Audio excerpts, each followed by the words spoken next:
Hello students, good morning. Welcome to our channel target physics with Lalan Sharma. तो हम लोग बच्चों ये हेडिंग पढ़ चुके हैं इलेक्ट्रिक फील्ड ज्ञात करने में, लेकिन वही हेडिंग फिर आज पढ़ने वाले हैं इलेक्ट्रिक पोटेंशियल ज्ञात करने में।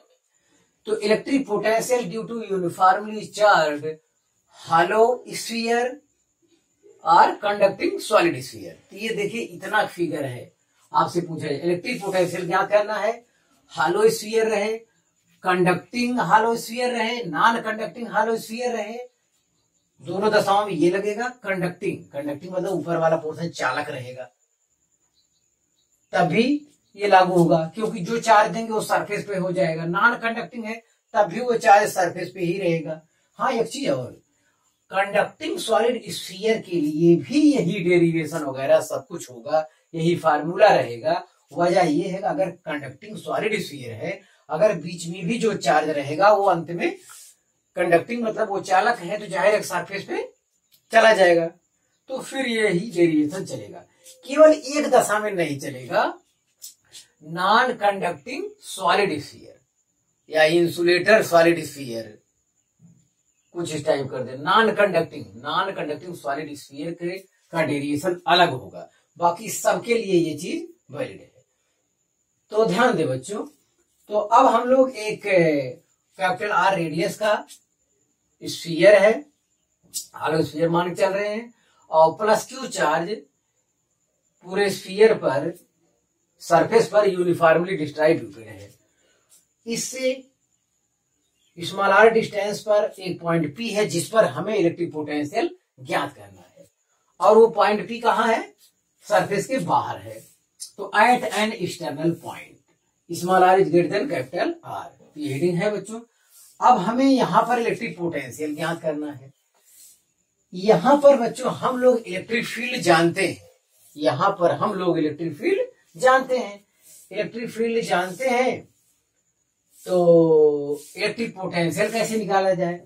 तो एक इलेक्ट्रिक फील्ड ईपी, पी पर इलेक्ट्रिक फील्ड होता है 1/4 pi epsilon naught into Q upon R square, या भीड़ भाड़ से बचने के लिए 1/4 पाई एप्सिलॉन नॉट के स्थान पे हम के लिखेंगे। आगे ध्यान दें, हम लोग पोटेंशियल डिफरेंस थ्योरी का सहारा लेते हैं। हम एक पॉइंट को मान लेते हैं इनफाइनाइट पर है, इनफाइनाइट से पॉइंट पी तक आएंगे, हम चार्ज को लेके पॉइंट पी तक आएंगे हम, तो मतलब हम पोटेंशियल डिफरेंस ज्ञात कर ले इनफाइनाइट और पी के भी। तो पोटेंशियल डिफरेंस इक्वल टू हम लोग जानते हैं E D vector E dot vector D R, हम लोग ये जानते हैं। तो इनफाइनाइट टू पी कर लेते हैं, इनफाइनाइट टू पी क्या, जबकि हमें पी पर पोटेंशियल क्या करना है, और मैं लेके चल रहा हूं पोटेंशियल डिफरेंस। तो इस लॉ की बच्चों बड़ी अच्छी बात यह है कि यहाँ पे इनफाइनाइट टू पी के स्थान पे जो आप लिखेंगे वीपी माइनस वी इनफाइनाइट का मान क्या होगा? 0 होगा, तो जाहिर वो हो जाएगा खत्म, माइनस ईडीआर को हम लिख सकते हैं, एक लाइन यहां और बढ़ा दें, infinite to P EDR cos 0, एकता और बढ़ा दे रहे हैं इसी में, ये आप नीचे करिएगा। ईडीआर का 0 कहां था? जैसे हम लोग जानते हैं जो प्लस क्यू चार्ज है इससे इलेक्ट्रिक फील्ड रेडियली आउटवर्ड होगा, और डिस्प्लेसमेंट वेक्टर आर वेक्टर भी उसी डायरेक्शन में होगा। डीआर वेक्टर छोटा से लेंगे तो भी उसी डायरेक्शन में होगा, तो उनके बीच कोण कितना हो जाएगा? 0 हो जाएगा। कॉस 0 मान कितना होता है? 1। डिस्प्लेसमेंट वेक्टर और आर वेक्टर सेम डायरेक्शन में है, हाँ, तो उनके बीच यहां आ जाएगा ई डी आर। तो ई के स्थान पे ये वैल्यू हम लिखेंगे K Q upon R square D R, का 0 मान 1 होता है। फिर यहां इनफाइनाइट टू पी लिखेंगे, अब यहां लिखेंगे वीपी, वी इनफाइनाइट का मान होता है 0।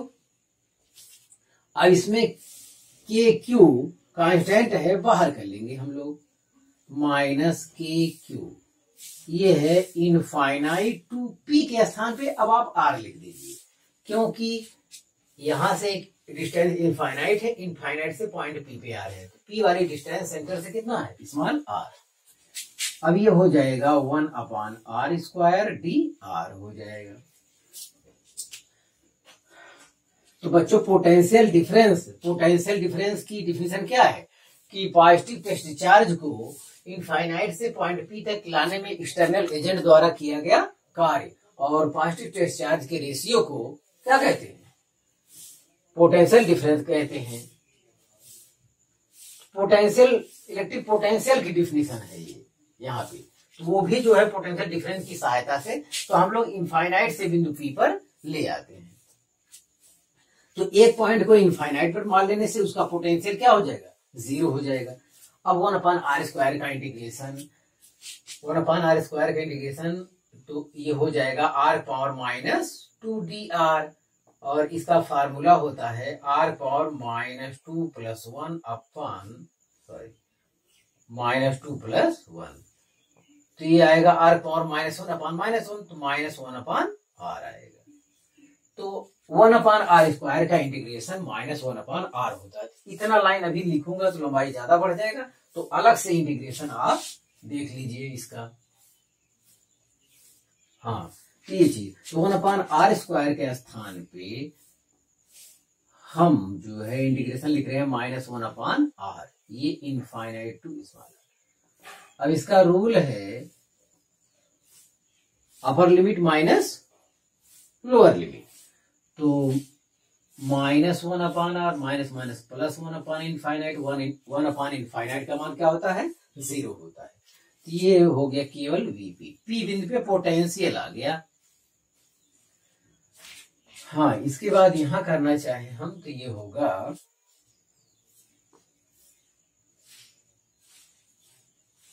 VP = KQ/R।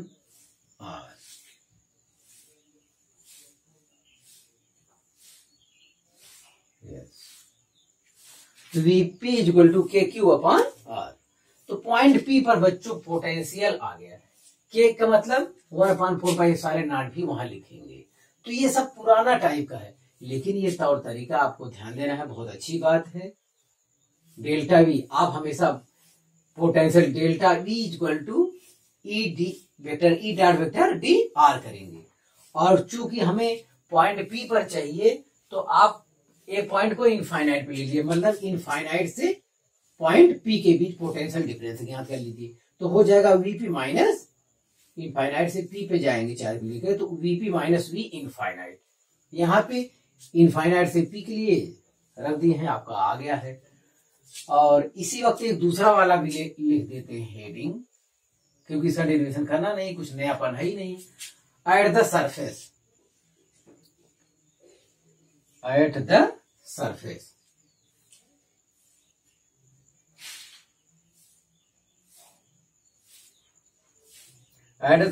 मतलब स्मॉल r = कैपिटल R हो जाएगा वहां के लिए। तो एट द सरफेस बच्चों अगर ये पॉइंट P कहाँ आ जाए? सरफेस पे आ जाए, तब ये फार्मूला क्या आ जाएगा? तो VP = हो जाएगा KQ/R। इसके लिए कोई चीज अलग से डेरिवेशन करने की जरूरत नहीं है। जो इसमें खूबसूरती है वो अंदर वाले फिगर की है। अंदर जब हम ले आएंगे पॉइंट P को, तब उसका इंटीग्रेशन अच्छा होगा। तो VP = आप इसे ध्यान दें, सरफेस पर भी है तब भी पोटेंशियल फार्मूला ये लगेगा, स्मॉल r के स्थान क्या हो जाएगा? Capital R। आप इसे उतार लीजिए।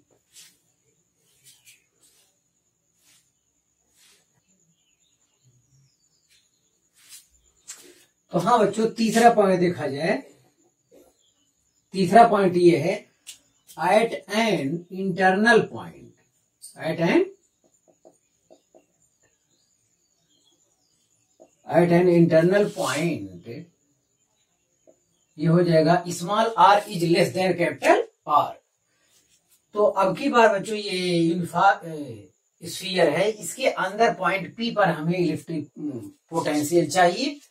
तो अब क्या किया जाए? अब इनफाइनाइट से हम लोग आ रहे थे, तो अब ये क्या फंक्शन यहाँ पे ब्रेक हो रहा है, फंक्शन यहाँ पे ब्रेक हो रहा है। तो अब इनफाइनाइट वाला केस यहाँ नहीं ले सकते, क्योंकि अब ये अंदर वाला केवल बात हो रहा है। अब तक तो इनफाइनाइट से लेके सरफेस तक आ गए, बाहर बाहर हो गया।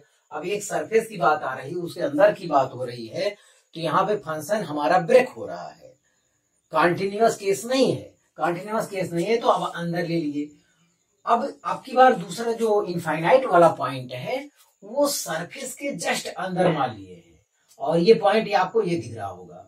तो सरफेस पर पोटेंशियल डिफरेंस उस तरफ और टच होके इस तरफ, तो वो दोनों की दशाओं में डिस्टेंस क्या हो गया, आर हो गया। मतलब वीएस पर जो पोटेंशियल है वो सरफेस के पोटेंशियल के बराबर है। मैं यहां लिख दिया हूं, where point S just inside the surface. Point S जो है जस्ट इनसाइड द सरफेस है, मतलब वो फुटबॉल के अंदर की तरफ से है, एकदम टच है दीवार से, ऊपर वाले सरफेस से टच है लेकिन अंदर है। फिर भी इसकी सेंटर से डिस्टेंस अभी कितना है, कैपिटल आर है। तो ये है potential V S equal to K Q upon R. तब भी होगा, सरफेस पर जस्ट टच है अंदर की ओर, तब भी यही पोटेंशियल होगा। तो अब की बार जो करेंगे वो एस से पी करेंगे। क्या करेंगे, एस से पी, ये चीज अपनी करना है, एस से पी करना है। हाँ बच्चों देखें, फिर वही काम शुरू किया जाए। ये इसे लिख सकते हैं E D R cos 0 S to P. इसे लिख सकते हैं, एस से पी भी गया है तो इसे लिखेंगे V P minus V S is equal to minus S to P, और इलेक्ट्रिक फील्ड होता है 0 गुणे डी आर। ध्यान दें बच्चों, electric field inside the surface जो कि हम लोग पहले से ही पढ़ चुके हैं, वो कितना होता है, वो 0 होता है। Electric field inside the hollow sphere हमेशा क्या होता है, कंडक्टिंग नॉन कंडक्टिंग दोनों केस में 0 होता है, और वो कंडक्टिंग सॉलिड स्फीयर है तब भी अंदर इलेक्ट्रिक फील्ड क्या होगा, 0 होगा। हाँ, तो अंदर इलेक्ट्रिक फील्ड 0 होने की वजह से यहाँ 0 रख दिए, तो हमारा आंसर ये क्या हो जाएगा, ये 0 आ जाएगा। Vp minus V S equal to 0, तो Vp equal to V S आ गया, और Vp equal to V S आ गया, और ये किसके बराबर है, वी एस है के क्यू अपान कैपिटल आर। ये है बच्चों कांस्टेंट।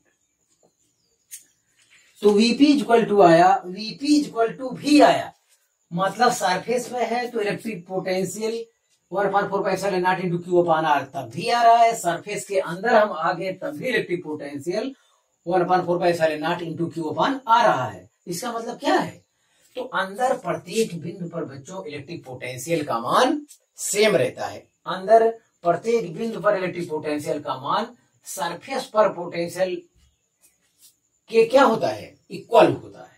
जो सरफेस पर पोटेंशियल है वही पोटेंशियल सरफेस के अंदर प्रत्येक पॉइंट पे होता है। इस पॉइंट को आप लोग ख्याल करें, ये बहुत अच्छा रिजल्ट निकला है। आप जानते हैं ये अंदर बंद पृष्ठ के अंदर जो है इलेक्ट्रिक फील्ड शून्य है। इलेक्ट्रिक फील्ड शून्य होने की एक वजह ये भी एक वजह है कि इलेक्ट्रिक पोटेंशियल सेम रहता है। जब पोटेंशियल सेम रहेगा तो धारा करंट फ्लो नहीं करता है, वहां इलेक्ट्रिक फील्ड उत्पन्न नहीं होगी। तो यहाँ पर इलेक्ट्रिक पोटेंशियल हर जगह सेम है। तो हर जगह जब कोई चीज सेम हो जाएगा, जैसे पानी का लेवल ही है, हर जगह जब बराबर हो जाएगा तो पानी एक स्थान से दूसरे स्थान तक कैसे जाएगा, तो इसीलिए यहाँ पे करंट नहीं मारता है बच्चों, ध्यान दें।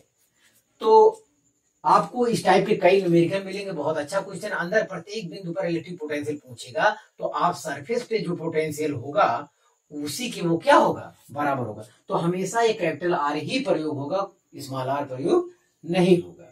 तो आप इसे इतना उतार लीजिए, मैं ग्राफ बनाता हूं।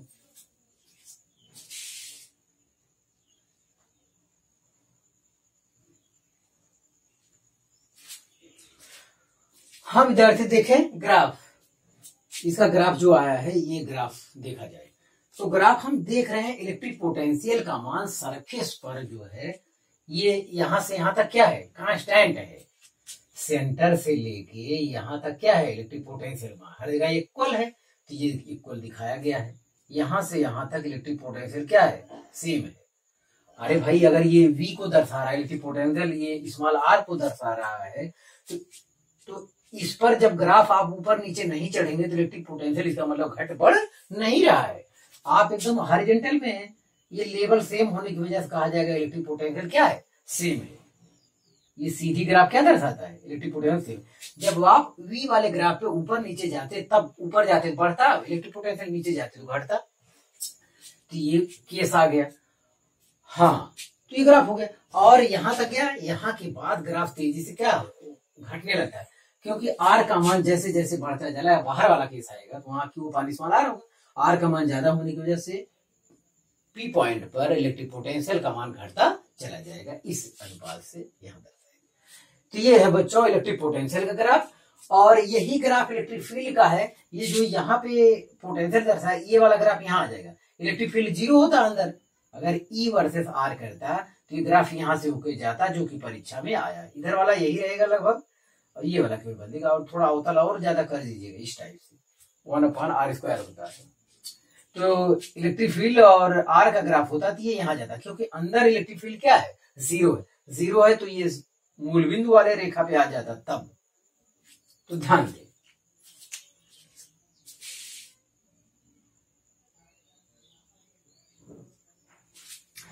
तो हाँ बच्चों, अगला जो है electric potential due to uniformly charge non conducting solid sphere. जो एक सेकंड केस कह रहे हैं नॉन कंडक्टिंग सॉलिड स्फीयर में बच्चों, कि अगर पूरे वॉल्यूम में चार्ज डिस्ट्रीब्यूटेड है, ये नॉन कंडक्टिंग है, मतलब चार्ज अंदर वाला बाहर नहीं जा सकता, तो इसलिए पूरे वॉल्यूम पर यूनिफॉर्मली डिस्ट्रीब्यूटेड रहेगा। तो ऐसे केस में देखते हैं कि पूरा चार्ज जो है पूरे वॉल्यूम पर डिस्ट्रीब्यूटेड है। तो इसका भी डेरिवेशन बच्चों, जितना मैं डेरिवेशन दोनों में बता रहा हूं, चाहे इलेक्ट्रिक फील्ड हो चाहे इलेक्ट्रिक पोटेंशियल हो, दोनों में at an external point at the surface, सबका डेरिवेशन क्या है, सेम है। इसमें कोई दिक्कत नहीं है, सबका डेरिवेशन सेम है। At an external point at the surface. At the surface में कुछ करना ही नहीं, उसी के टक्कर में फार्मूला लिख देना होता है। At an external point small r is greater than capital R। इसका डेरिवेशन जस्ट मैं इससे पहले किया हूं, सेम वही दोबारा लिखना, वही आंसर, सब कुछ सेम है। तो यहाँ पे फिर मैं गया कहा, इनफाइनाइट पे, अभी जो समझाया है। तो डेल्टा V इक्वल टू होता है minus vector E dot vector dr, या E dr cos 0 हो गया, क्योंकि ये प्लस चार्ज है तो इलेक्ट्रिक फील्ड बाहर क्या होगा, dr भी उसी डायरेक्शन में हम लेंगे छोटा सा, तो वो जो है उनके भी 0 अंश का कोण बनेगा। तो E dr आया, और ये लिमिट कहाँ लगा है, इनफाइनाइट से P, मतलब P पर पोटेंशियल चाहते हैं तो हम अनंत एक बिंदु इनफाइनाइट पर ले लेते हैं। तो इनफाइनाइट से P तक लाते हैं तो Vp माइनस V इनफाइनाइट का मान 0 होंगे, तो P बिंदु पर पोटेंशियल निकल जाता है। कमाल की बात है, पोटेंशियल डिफरेंस लेके चल रहे हैं, हमें P बिंदु पर पोटेंशियल मिल जाता है। और इनफाइनाइट लेने का ये फायदा है कि इनफाइनाइट पर पोटेंशियल क्या होता है, 0 होता है। तो हाँ बच्चों देखिए, ये लाइन E dr हो गया, और यहाँ पर इलेक्ट्रिक फील्ड है वही पहले वाला KQ/r² dr हो गया। KQ आप बाहर कर लिए, माइनस KQ, तो 1/r², 1/r² का इंटीग्रेशन अभी हम लोग लिखे थे, माइनस 1/r होगा। इनफाइनाइट से R लिमिट लगाएंगे, तो अब अपर लिमिट माइनस लोअर लिमिट, अपर लिमिट माइनस माइनस प्लस हो जाएगा 1/इनफाइनाइट। 1/इनफाइनाइट का मान 0 होता है, सब लोग जानते हैं। ये माइनस हो गया प्लस, तो P बिंदु पे पोटेंशियल जो बच्चों आया वो आया KQ/r आया, बाह्य बिंदु P पर, यहाँ बाहर। हाँ, eight the surface small r, जब ये पॉइंट P कहाँ आ जाएगा, सरफेस पे आ जाएगा जब, तो स्मॉल r का स्थान क्या हो जाएगा, कैपिटल R हो जाएगा। मतलब अगर कोई शुरू से डेरिवेशन करना चाहे तो इनफाइनाइट टू P कहेगा, P का स्थान पे स्मॉल r का स्थान क्या लिखना होगा, कैपिटल R लिखना होगा, फिर यही पूरा केस आ जाएगा। तो आप इसे उतार लीजिए, इसके अंदर वाला डेरिवेशन हम दोबारा करते हैं सफाई से, उसे आप देखिए।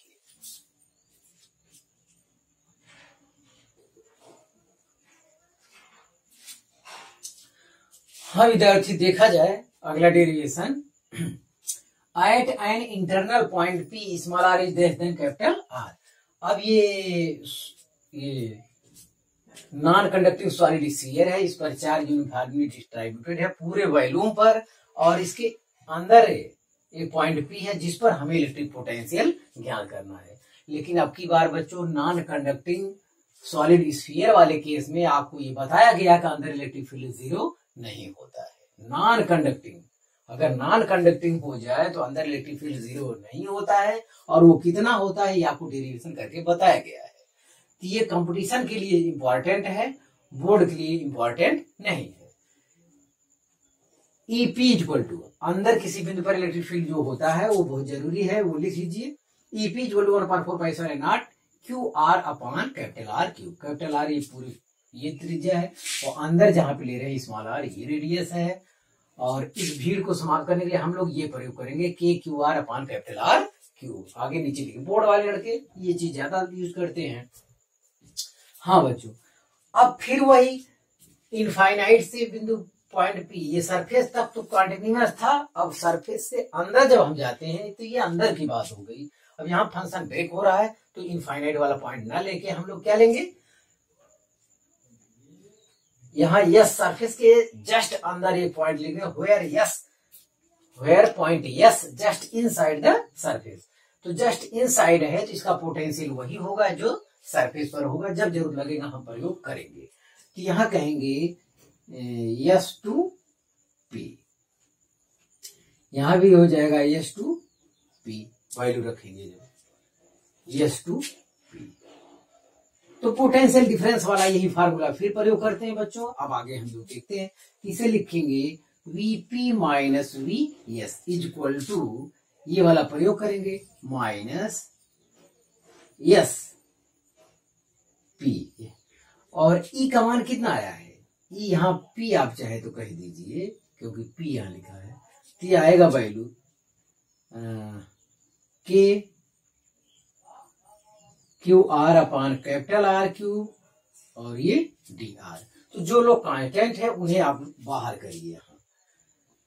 तो कांस्टेंट है minus K Q upon capital R Q, ये जो यहां आ रहा है आर डी आर आ रहा है, आर डी आर आ रहा है, और यस टू पी, यस के स्थान पे हम लिख सकते हैं कैपिटल आर, पी के स्थान पे लिख सकते हैं स्मॉल आर।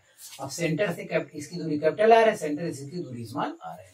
अब यस पी नहीं है, वैल्यू रखना वाली इसकी आ गई, तो minus K Q upon capital R Q, ये आर का इंटीग्रेशन हो जाएगा आर स्क्वायर अपॉन 2। ये बच्चों हो रहा है हमारा।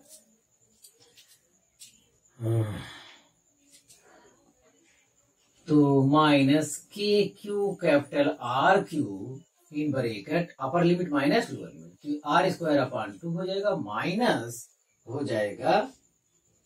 माइनस हो जाएगा कैपिटल आर स्क्वायर अपॉन 2।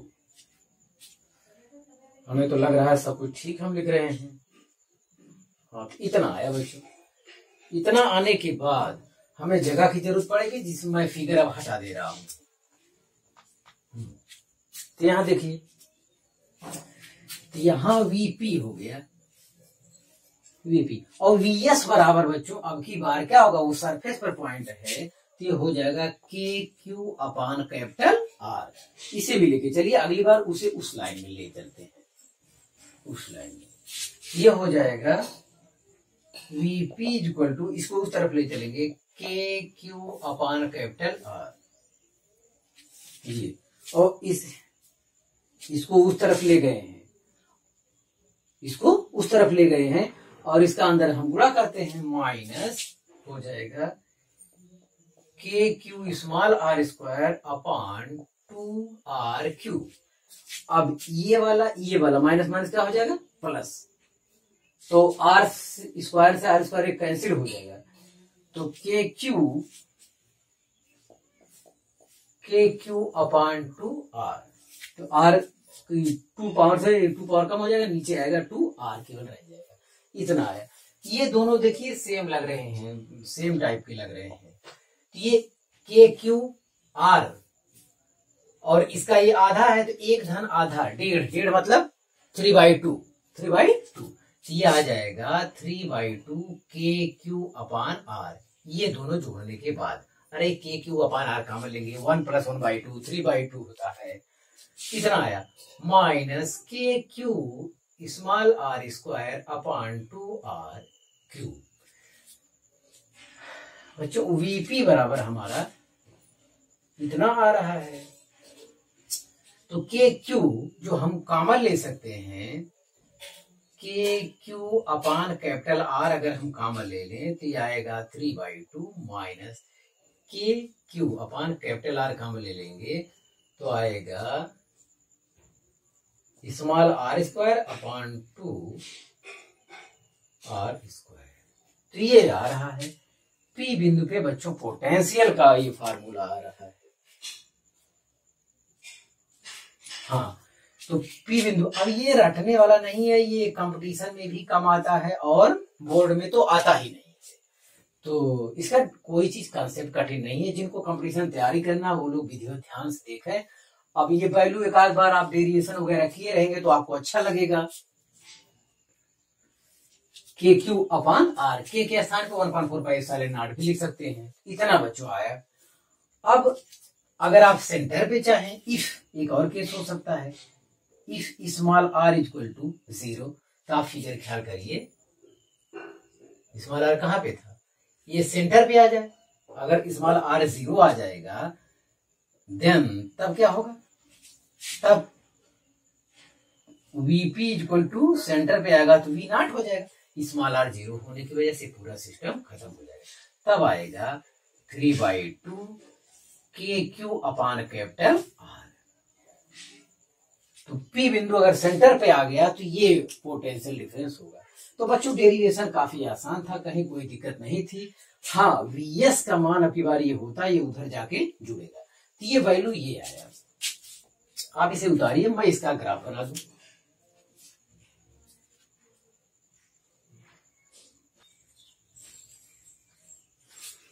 तो हाँ बच्चों, जो इसका ग्राफ आया है ये आया है।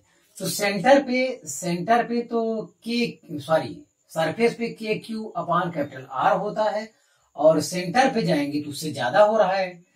R = 0 रखने पर आया है 3/2 KQ/R आया है। तो यहाँ पे सबसे ज्यादा है और यहाँ से यहाँ तक इतना घट रहा है, उसके बाद फिर तेजी से घट रहा है।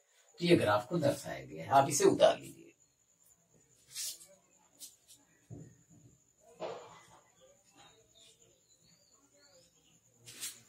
हाँ विद्यार्थी, देखें आज का लास्ट कंसेप्ट जो हम आपको बता रहे हैं उस पर गौर करें। इम्पोर्टेंट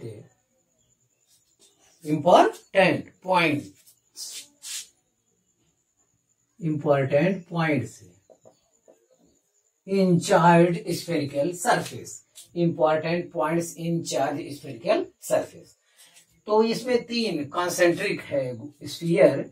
एक देखें, स्फीयर ये है, छोटा वाला गोला A है और इसकी रेडियस r a है। एक बड़ा वाला गोला, उससे बड़ा वाला गोला है, इसकी रेडियस r b है, दूसरा गोला। और उसके ऊपर एक गोला है बाहर, गोला C, उसकी रेडियस क्या है, r c है।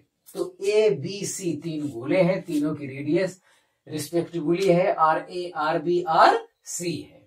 और तीनों पर जो चार्ज दिया गया है क्रमशः रिस्पेक्टिवली QA QB QC दिया गया है। अब इस टाइप का कई प्रॉब्लम आए, ये प्रॉब्लम हल करने के लिए मैंने आपको बताया है, समझाया कि इस टाइप का प्रॉब्लम कैसे हल करेंगे। वो कह रहा है तीनों चार्ज के कारण सरफेस ए पर इलेक्ट्रिक पोटेंशियल बताइए, तीनों चार्ज के कारण सरफेस बी पर कहीं भी इलेक्ट्रिक पोटेंशियल बताइए। वो कह रहा है तीनों चार्ज के कारण सरफेस सी पर, एकदम बाहर वाले पर इलेक्ट्रिक पोटेंशियल बताइए। तो इस टाइप का प्रॉब्लम कैसे हल किया जाए, तो चार्ज के टर्म में जानिए, हो सकता है सिग्मा के टर्म में दे दे, छोटा सिग्मा वगैरह टर्म में दे देगा तो हम लोग बाद में ये चीज कर लेंगे, छोटा सिग्मा Q/A ये बाद में कर लेंगे। हाँ, पोटेंशियल वाले सवाल में बच्चों जो चार्ज होता है अगर पॉजिटिव है तो पॉजिटिव लिखा जाता है, नेगेटिव है तो नेगेटिव लिखा जाता है। इससे पहले जो कंसेप्ट पढ़ाया गया टोटल उस पर आपको ध्यान देना है। चलिए देखते हैं। तो electric potential eight A is VA। ए पर ए वाले सरफेस पर हमको पोटेंशियल चाहिए, कहीं भी हर जगह एक बराबर होगा, सभी चार्ज के कारण चाहिए। तो 1/4πε0 सबके साथ जुड़ा रहेगा, वो बाहर में रख लिया हूं ए पर। पहले वाले चार्ज के कारण Q A upon R A, ये तो कोई बात नहीं है। इसके सरफेस पर इसी के कारण पोटेंशियल क्या होगा, वो Q A upon R A होगा। अब इस सरफेस के चार्ज क्यूबी के कारण सरफेस ए पर पोटेंशियल डिफरेंस क्या होगा, क्यूबी अपान आर बी होगा। उसका रेडियस लिया जाएगा, बाहर वाले का हमेशा ध्यान दे ये। और सी वाले के कारण यहां पर रिलेटिव पोटेंशियल, तो Q C upon R C लिया जाएगा।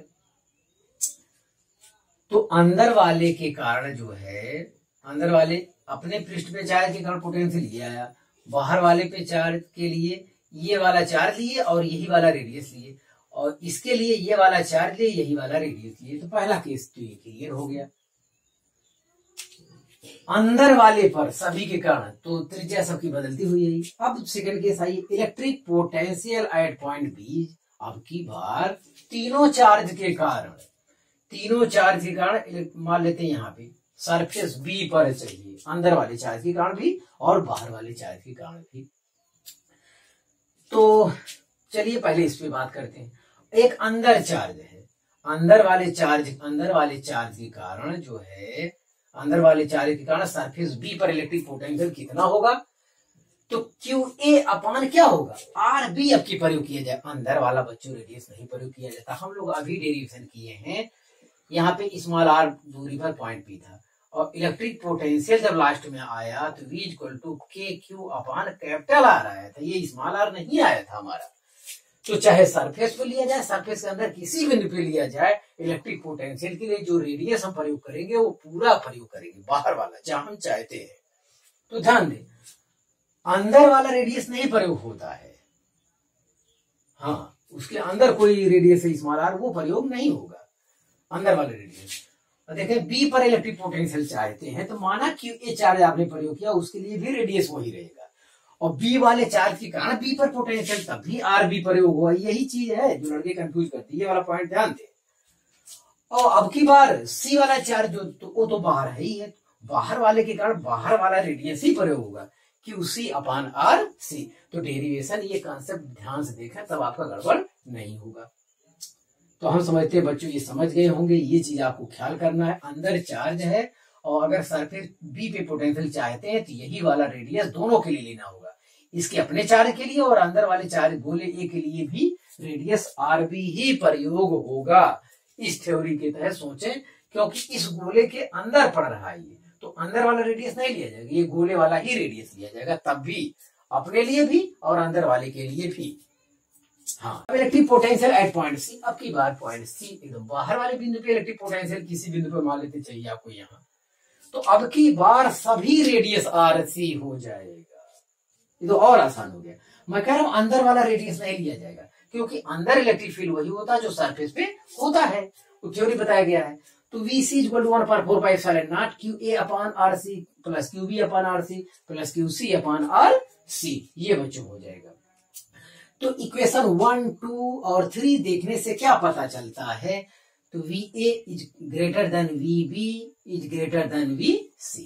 ध्यान दें, ये हर छोटा है, ये छोटा है, ये छोटा है, इससे बड़ा है, इससे बड़ा है, और इसमें इससे ज्यादा बड़ा हर हो गया, 2 तो बड़ा हर हो गया, ये स्मॉल आर ए छोटा है ना, इससे बड़ा तो ये आ गया, ये दोनों सेम है। तो अब इससे बड़ी वैल्यू, इससे छोट हर बढ़ता जा रहा है, इसका जिसका हर बढ़ता जाएगा वो वैल्यू छोटा होता चला जाएगा। डिनोमिनेटर जिसका इंक्रीज करेगा वो वैल्यू क्या होती जाएगी, कम करती जाएगी। और लास्ट में देखिए सभी का हर बड़ा हो गया, ये वाला भी से बड़ा हो गया, ये वाला भी बड़ा हो गया, ये तो है ही बराबर, तो हर इंक्रीज कर रहा है तो पोटेंशियल क्या होगा। तो ध्यान दे बच्चों, इस टाइप केस में पोटेंशियल सेंटर पे सबसे ज्यादा होगा, जैसे जैसे आगे बढ़ते जाएंगे पोटेंशियल का मान डिक्रीज करता चला जा रहा है, देख रहे हैं। तो आप बच्चों मेहनत से पढ़ाई करते रहे, ऑल दी वेरी बेस्ट।